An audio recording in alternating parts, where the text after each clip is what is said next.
Ja, halløjsa. Det er så Bjørn Svømhus, der lige vil sige nogle bevingede ord her på den her nytårsdag, ikke også? Og aften jo. Altså det kan jo være, at der er nogen af jer, der slet ikke får den set her. Før i det nye år, ikke også? Men lige for jer, der ikke rigtig ved, hvem Bjarne Svømhus er, ikke også? Ja, altså jeg hedder egentlig oprindeligt Bjarne Svendsen, ikke også? Fordi det der Bjarne Svømhus, det er jo i grunden ikke til noget af et mærkeligt navn, ikke også? Det kom så simpelthen af, da jeg var dreng, ikke også? Der lå jeg i døgnets 25 timer og svømmede rundt dernede i Odense svømmebad. Jamen, jeg kunne simpelthen ikke blive slæbt derfra, vel? Nej, altså, og jeg fik jo aldrig lavet lektier, eller jeg gik nærmest aldrig i skole, vel? Så en dag, så blev det simpelthen for meget for min far. Så han kom drønende derinde i svømmebadet, ikke også? Og så råbte han nu over det hele. Bjarne, for fanden, så ser jeg jo lige at få lettet røven. For ellers får du jo svømme over hele kroppen, jo. Ja, og så siden så har jeg jo helt Bjarne Svømhus leve klart, ikke? Nå, men jeg vidste jo ikke rigtig, hvad jeg skulle være, vel, så...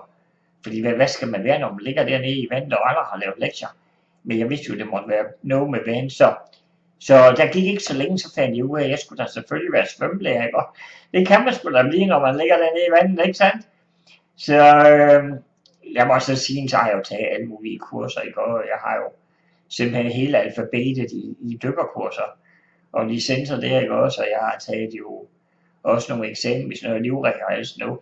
Men i dag, og det er jo egentlig det, jeg vil frem til, ikke også? I dag der arbejder jeg jo som sådan en frivilligheds idrætskonsulent, ikke også?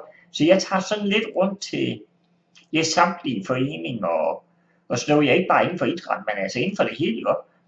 Og der går jeg så hen og ser på, hvad kan de, ikke også? Og det kan jeg så føre videre til nogle af alle de andre, så vi på den måde kan lære noget af hinanden, og det synes jeg faktisk, der er brug for.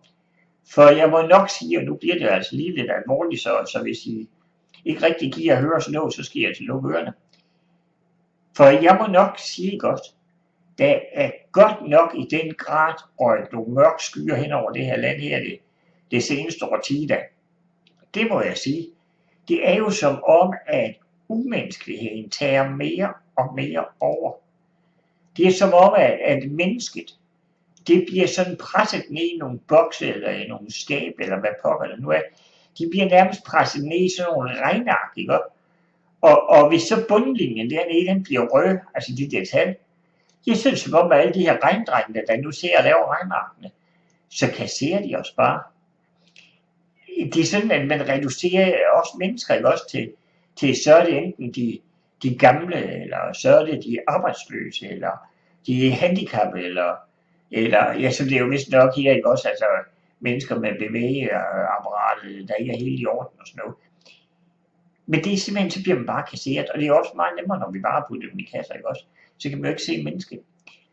Og det synes jeg virkelig er noget træls nu, fordi vi havde engang noget, vi var så stolte af. Vi havde nogle værdier, og vi havde nogle systemer, som vi simpelthen gik og pralte med i hele verden. Det var sådan noget som rummelighed og forskellighed og sundhed og velfærd. Men det er ligesom op, at det forsvinder lidt, ikke?